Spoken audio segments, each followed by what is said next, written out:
सामान्य नागरिक, शेतकरी, विद्यार्थी तसंच महिलांच्या शासकीय कामांमधील अडचणी दूर करण्यासाठी महाराष्ट्र शासनाच्या महसूल व वन विभागामार्फत छत्रपती शिवाजी महाराज महसूल समाधान शिबिर हा लोकाभिमुख उपक्रम राबवण्यात येतोय। या अभियानाअंतर्गत बुलढाणा जिल्ह्यातल्या नागरिकांना एकाच छताखाली विविध शासकीय विभागांच्या सेवा उपलब्ध करून दिल्या जाणार आहेत।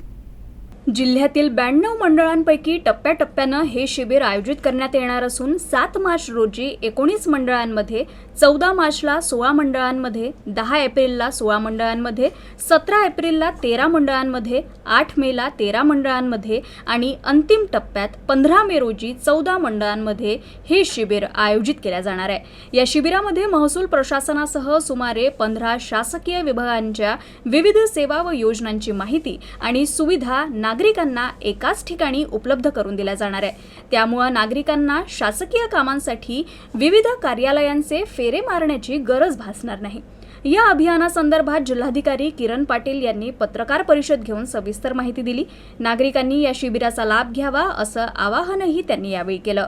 बाईट 7 मार्चला जे होणार आहे त्याच्यामध्ये बुलढाण्यातल्या साखळी बुद्रुक, म्हसळा बुद्रुक, चिखलीमध्ये हातमी घोडप, मेहकरमध्ये वरवण नायगाव दत्तापूर, लोणारमध्ये टिटवी, सिंदखेड राज्यामध्ये सोनोशी साखर खेरडा, देऊळगाव राज्यामध्ये तुळजापूर, मलकापूरमध्ये धरणगाव, मोताळ्यामध्ये बोराखेडी, शेलापूर बुद्रुक, नांदुरामध्ये निमगाव, खामगावमध्ये आवार पिंपळगाव राजा, शेगाव तालुक्यामध्ये जवळा बुद्रुक, जळगाव जामोदमध्ये जामोद, संग्रामपूरमध्ये बावनवीर।